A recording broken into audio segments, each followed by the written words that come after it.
ದಾವಣಗೆರೆ ದಕ್ಷಿಣ ಕ್ಷೇತ್ರದ ಉಪಚುನಾವಣೆಯಲ್ಲಿ ಬಿಜೆಪಿ ಹೇಗಾದರೂ ಕ್ಷೇತ್ರವನ್ನು ಗೆಲ್ಲಬೇಕು ಅನ್ನೋ ನಿಟ್ಟಿನಲ್ಲಿ ಭರ್ಜರಿಯಾಗಿ ಪ್ರಚಾರವನ್ನು ಮಾಡಲಾಗ್ತಾ ಇದೆ.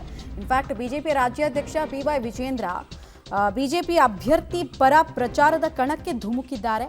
ಬಿಜೆಪಿ ರಾಜ್ಯಾಧ್ಯಕ್ಷ BY ವಿಜೇಂದ್ರ ಮತ್ತು ಮಾಜಿ CM ಕುಮಾರಸ್ವಾಮಿ ಅವರು, ಮಾಜಿ ಸಚಿವರಾದ CT ರವಿ, ರಮೇಶ್ ಜಾರಕಿಹೊಳಿ ಸೇರಿದಂತೆ ಹಲವು ನಾಯಕರು ಭಾಗಿಯಾಗಿದ್ದಾರೆ. ಈ ವೇಳೆ ಕಾಂಗ್ರೆಸ್ ಸರ್ಕಾರದ ಆಡಳಿತದ ವೈಖರಿ ಬಗ್ಗೆ ಟೀಕೆಯನ್ನು ಮಾಡಿದರು. ಎಲ್ಲ ಸಮುದಾಯದ ಮತದಾರರು ಬಿಜೆಪಿ ಅಭ್ಯರ್ಥಿ ಶ್ರೀನಿವಾಸ್ ದಾಸ್ ಕರಿಯಪ್ಪರನ್ನ ಗೆಲ್ಲಿಸ್ತಾರೆ ಅಂತ ವಿಶ್ವಾಸವನ್ನು ವ್ಯಕ್ತಪಡಿಸಿದರು.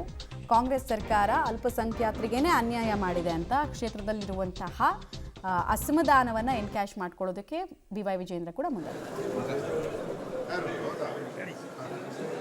ದಾವಣಗೆರೆ ದಕ್ಷಿಣ ಕ್ಷೇತ್ರದ ಉಪಚುನಾವಣೆಯ ಕಾವು ದಿನದಿಂದ ದಿನಕ್ಕೆ ಹೆಚ್ಚಾಗ್ತಿರುವಂಥದ್ದು. ಬಿಜೆಪಿ ಅಭ್ಯರ್ಥಿ ಶ್ರೀನಿವಾಸ್ ದಾಸ್ ಕರಿಯಪ್ಪ ಪರವಾಗಿ ರಾಜ್ಯಾಧ್ಯಕ್ಷ BY ವಿಜೇಂದ್ರ ಅವರು ಕೂಡ ಮತಬೇಟೆ ಕೇಳಿದಿರುವಂಥದ್ದು. ಇದ್ರ ಬಗ್ಗೆ ಮಾತಾಡೋದಕ್ಕೋಸ್ಕರ BY ವಿಜೇಂದ್ರ ಅವರು ನಮ್ಮ ಜೊತೆ ಇದ್ದಾರೆ. ಸರ್, ಯಾವ ರೀತಿಯಾಗಿದೆ ಇವತ್ತಿನ ಕಾರ್ಯಕ್ರಮ ಅನ್ನುವಂಥದ್ದು?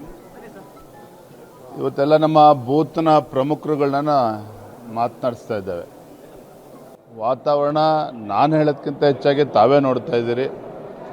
ಎಲ್ಲ ಸಮುದಾಯದ, ಎಲ್ಲ ವರ್ಗದ ಮತ್ತು ಅಲ್ಪಸಂಖ್ಯಾತರು ಸಹ ಯಾಕ್ರಿ ನಾವು ಕಾಂಗ್ರೆಸ್ಸನ್ನು ಗೆಲ್ಲಿಸ್ಬೇಕು, ನಾವು ಕಾಂಗ್ರೆಸ್ ಪಕ್ಷದ ಜೀತದಾಳುಗಳ, ನಾವು BJP ಗೆದ್ದರೆ ತಪ್ಪೇನು, ನಾವು BJP ಓಟ್ ಹಾಕ್ತೇವೆ ಅನ್ನೋ ಮಾತನ್ನು ಅಲ್ಪಸಂಖ್ಯಾತರು ಕೂಡ ಮಾತನಾಡ್ತಾ ಇದ್ದಾರೆ.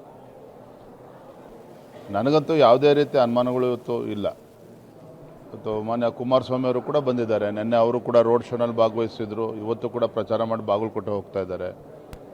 ವಾತಾವರಣ ಇದಕ್ಕಿಂತ ಒಳ್ಳೆಯ ವಾತಾವರಣ ನಮ್ಮ ಅಭ್ಯರ್ಥಿ ಪರವಾಗಿ ನಿರ್ಮಾಣ ಆಗೋದಕ್ಕೆ ಸಾಧ್ಯ ಇಲ್ಲ. ಅಂಥ ಒಳ್ಳೆಯ ಒಂದು ವಾತಾವರಣ ನಿರ್ಮಾಣ ಆಗಿದೆ. ಆದರೆ ಮುಸ್ಲಿಂ ಸಮುದಾಯನ ಕೇವಲ ವೋಟ್ ಬ್ಯಾಂಕ್ ಆಗಿ ಉಪಯೋಗಿಸ್ಕೊಂಡಂಥ ಕಾಂಗ್ರೆಸ್ಗೆ ನಿನ್ನೆ ಕೂಡ ಗೋ ಬ್ಯಾಕ್ ಅನ್ನುವಂಥ ಘೋಷಣೆ ಕೂಡ ಕೂಗಿದ್ರು ಸರ್. ನನ್ನ ಪ್ರಕಾರ ಕಾಂಗ್ರೆಸ್ಸಿಗೆ ಇದೊಂದು ತಕ್ಕ ಪಾಠ. ಇದು ಕಾಂಗ್ರೆಸ್ ಮುಖಂಡರು ಎಲ್ಲೇ ಹೋದರೂ ಸಹ ಅವರಿಗೆ ಮುಖಭಂಗ ಆಗ್ತಾ ಇದೆ. ದಾವಣಗೆರೆಯಲ್ಲಿ ವಿಶೇಷವಾಗಿ ಮಹಿಳೆಯರು ಕೂಡ, ಮಹಿಳಾ ಮತದಾರರು ಕೂಡ ಇವತ್ತು ತಿರುಗಿ ಬಿದ್ದಿರುವಂಥದ್ದು. ಯುವಕರಲ್ಲಿ ಇವತ್ತು ಆಕ್ರೋಶ ಇದೆ ಇವತ್ತು ಕಾಂಗ್ರೆಸ್ ಪಕ್ಷದ ಬಗ್ಗೆ.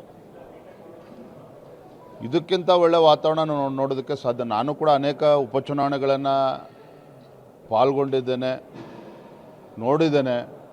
ಆದರೆ ಈ ರೀತಿ ಉಪಚುನಾವಣೆಯಲ್ಲಿ ಈ ರೀತಿ ಒಂದು ಸುನಾಮಿ ಅಂತ ಹೇಳಿದ್ರು ಕೂಡ ತಪ್ಪಾಗಲಾರದು. ಆ ರೀತಿ ಒಂದು ವಾತಾವರಣ ಶ್ರೀನಿವಾಸ್ ದಾಸ್ ಕರಿಯಪ್ಪ ನಮ್ಮ ಅಭ್ಯರ್ಥಿಯ ಪರವಾಗಿದೆ. ಸರ್, ಎಲ್ಲ ಸಮುದಾಯದ ಮುಖಂಡರ ಜೊತೆಗೆ ಈಗಾಗಲೇ ಸಭೆ ಮಾಡಿದ್ರಿ, ಬೂತ್ ಕಾರ್ಯಕರ್ತರ ಜೊತೆ ಸಭೆ ಮಾಡಿದ್ರಿ. ಯಾವ ರೀತಿಯಾಗಿ ಪಾಸಿಟಿವ್ನೆಸ್ ಇತ್ತು ಸರ್? ನಾನು ನಿನ್ನೆ ದಿನ ಕೆಲವು 5 ಬೂತ್ಗಳ ಪ್ರಮುಖರನ್ನು ನಾನು ಮಾತನಾಡಿಸ್ತಾ ಇದ್ದೆ. ಅವರ ವಿಶ್ವಾಸ ನೋಡಿದಾಗ ನನಗೆ ಪರಮಾಶ್ಚರ್ಯ ಆಯಿತು. ಅಂದರೆ ಇಷ್ಟು ಒಂದು ಉಪಚುನಾವಣೆಯಲ್ಲಿ ಈ ರೀತಿ ವಿಶ್ವಾಸ ನಾನಂತೂ ನೋಡಿರಲಿಲ್ಲ. ಒಂದು ರೀತಿ ನನಗೆ ಒಂಥರ ಸಂತೋಷ ಆಯಿತು. ಮತ್ತೊಂದು ಕಡೆ ನಮ್ಮ ಕಾರ್ಯಕರ್ತರು, BJP ಮತ್ತು JDS ಕಾರ್ಯಕರ್ತರು ಸಹ ಒಂದು ಚಾಲೆಂಜಾಗಿ ತೆಗೆದುಕೊಂಡಿದ್ದಾರೆ ಚುನಾವಣೆಯನ್ನು. ರಾಜ್ಯ ರೀತಿ ತದ್ವಿರುದ್ಧವಾಗಿ ಕಾಂಗ್ರೆಸ್ನಲ್ಲಿ ಅವರ ಕಾರ್ಯಕರ್ತರ ಉತ್ಸಾಹನೇ ಇಲ್ಲ. ಉಪಚುನಾವಣೆ ಸಾಮಾನ್ಯ ಏನು ಅಂದ್ಕೊಳ್ತೇನೋ ಆಡಳಿತ ಪಕ್ಷದ ಪರವಾಗಿ ಅಲೆ ಇರ್ತದೆ ಅಂತೇಳಿ. ನೋಡಿ ಎಂಥ ದರಿದ್ರ ಪರಿಸ್ಥಿತಿ ಬಂದಿದೆ ಕಾಂಗ್ರೆಸ್ನವ್ರಿಗೆ ಅಂದರೆ, ನಿನ್ನೆ ಬಾಗಲಕೋಟೆನಲ್ಲಿ ಧಮಕಿ ಹಾಕುವಂಥ ಕೆಲಸ ಮಾಡ್ತಿದ್ರೆ.